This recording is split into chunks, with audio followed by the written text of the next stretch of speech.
उत्तर प्रदेश का पूर्वांचल एक ऐसा इलाका जहाँ की हवाओं में सियासत और बारूद की महक हमेशा से घुली रही है। साल 2024 और 2025 के बीच यूपी की अपराध और राजनीति की दुनिया ने एक बहुत बड़ा बदलाव देखा।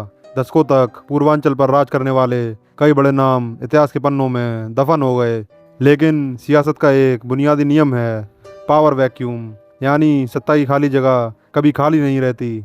अब बड़े खिलाड़ी मैदान से हटे तो सबको लगा कि शायद अब यहाँ की राजनीति का रंग बदलेगा, लेकिन साल 2026 के आते आते यूपी की राजधानी लखनऊ से करीब 250 किलोमीटर दूर जौनपुर की धरती पर एक नई और बेहद खतरनाक बिसात बिछ चुकी है।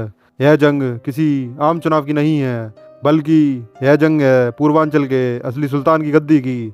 एक तरफ हैं जौनपुर के बेताज बादशाह कहे जाने वाले पूर्व सांसद धनंजय सिंह, और दूसरी तरफ हैं वाराणसी और चंदौली के सबसे बड़े बाहुबली ब्रजेश सिंह। जौनपुर के शांत दिखने वाले किले में अब एक ऐसा अंडरग्राउंड मुकाबला शुरू हो चुका है जिसने 2027 के विधानसभा चुनावों से पहले उत्तर प्रदेश की राजनीति में भूचाल ला दिया है।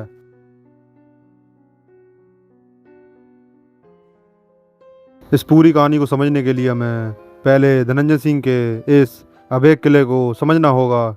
जौनपुर की राजनीति में एक कहावत बहुत मशहूर है, पार्टी चाहे जो भी हो, सिक्का सिर्फ धनंजय का चलेगा। साल 2002 में जब धनंजय सिंह पहली बार रारी विधानसभा से निर्दलीय विधायक बने थे, तब से लेकर आज तक जौनपुर की जनता पर उनका एक तरफा रसूख रहा है।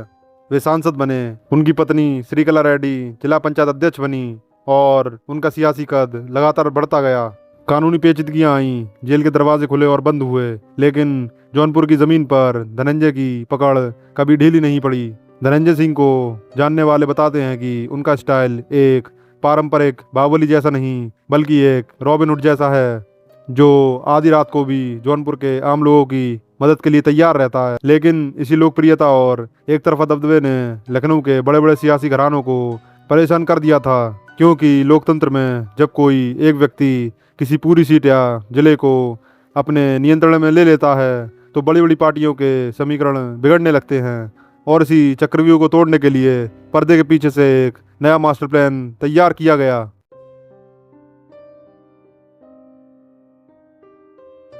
और यहीं से हमारी केस स्टडी में एंट्री होती है पूर्वांचल के दूसरे सबसे बड़े नाम की, ब्रजेश सिंह।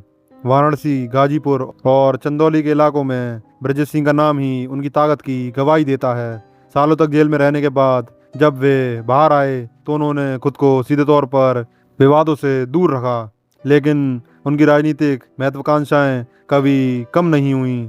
साल 2026 में जब यूपी सरकार ने ओबीसी कमीशन की रिपोर्ट को हरी झंडी दी और जिला पंचायत चुनावों का रास्ता साफ हुआ, तो ब्रजेश सिंह ने एक ऐसा कदम उठाया जिसकी उम्मीद किसी को नहीं थी। उन्होंने जौनपुर की धरती को अपने बेटे सिद्धार्थ सिंह की राजनीतिक लॉन्चिंग पैड के रूप में चुना। यह कोई अचानक लिया गया फैसला नहीं था, बल्कि एक सोची समझी रणनीतिक चाल थी। जौनपुर, जो हमेशा से धनंजय सिंह का गढ़ रहा है, वहाँ ब्रजेश सिंह के बेटे का आना सीधे तौर पर धनंजय सिंह की सल्तनत को एक खुली चुनौती थी।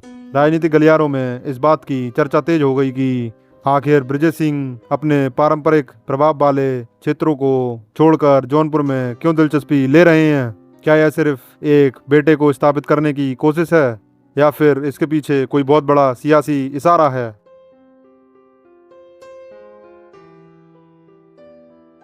इस खेल को समझने के लिए हमें उन खिलाड़ियों को देखना होगा जो सीधे मैदान में नहीं हैं, लेकिन पर्दे के पीछे से डोरियां हिला रहे हैं। जौनपुर में धनंजय सिंह को कमजोर करने के लिए कई बड़े चेहरों का एक साइलेंट गठबंधन बन चुका है। पूर्व गृह राज्य मंत्री और बीजेपी के कद्दावर नेता कृपा शंकर सिंह और पूर्व सांसद कुंवर हरिवंश सिंह जैसे दिग्गज नेता इस नए समीकरण को मजबूत कर रहे हैं। इतना ही नहीं, राजपूत राजनीति के एक और बड़े केंद्र ब्रजभूषण शरण सिंह की हालिया सक्रियता ने भी इस आग में घी का काम किया है। जौनपुर की ठाकुर राजनीति हमेशा से धनंजय सिंह के इर्द गिर्द घूमती थी, लेकिन ब्रजेश सिंह के बेटे सिद्धार्थ सिंह की एंट्री ने इस वोट बैंक में एक बहुत बड़ा विभाजन पैदा कर दिया है। बीजेपी का एक बड़ा धड़ा जानता है कि अगर 2027 के विधानसभा चुनाव में जौनपुर और उसके आसपास की सीटों पर जीत हासिल करनी है तो धनंजय सिंह के प्रभाव को संतुलित करना ही होगा। इसलिए ब्रजेश सिंह की इस एंट्री को सत्ताधारी दल के एक बड़े हिस्से का मौन समर्थन हासिल है, जो कि सीधे तौर पर धनंजय सिंह की घेराबंदी कर रहा है।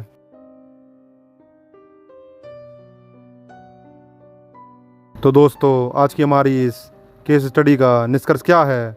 जौनपुर में चल रही यह जंग सिर्फ एक जिला पंचायत सीट या एक स्थानीय चुनाव तक सीमित नहीं है। यह असल में 2027 के उत्तर प्रदेश विधानसभा चुनाव का सबसे बड़ा सेमीफाइनल है। एक तरफ धनंजय सिंह हैं, जिनके पास जौनपुर की जमीन पर दशकों का जमीनी नेटवर्क है, जनता का भावनात्मक जुड़ाव और अपना खोया हुआ दबदबा वापस पाने की छटपटाहट है। दूसरी तरफ ब्रजेश सिंह हैं, जिनके पास सत्ता का साइलेंट सपोर्ट, पूर्वांचल का सबसे बड़ा नेटवर्क और अपने बेटे को स्थापित करने का एक ठोस इरादा है।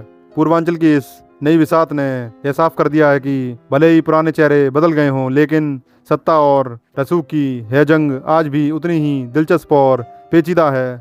अब देखना यह होगा कि क्या धनंजय सिंह अपने इस पुराने और मजबूत किले को बचा पाते हैं, या फिर ब्रजेश सिंह का बेटा जौनपुर की राजनीति में एक नया अध्याय लिखेगा। आपको क्या लगता है, जौनपुर के इस महासंग्राम में बाजी कौन मारेगा? अपनी राय कमेंट बॉक्स में ज़रूर साझा करें।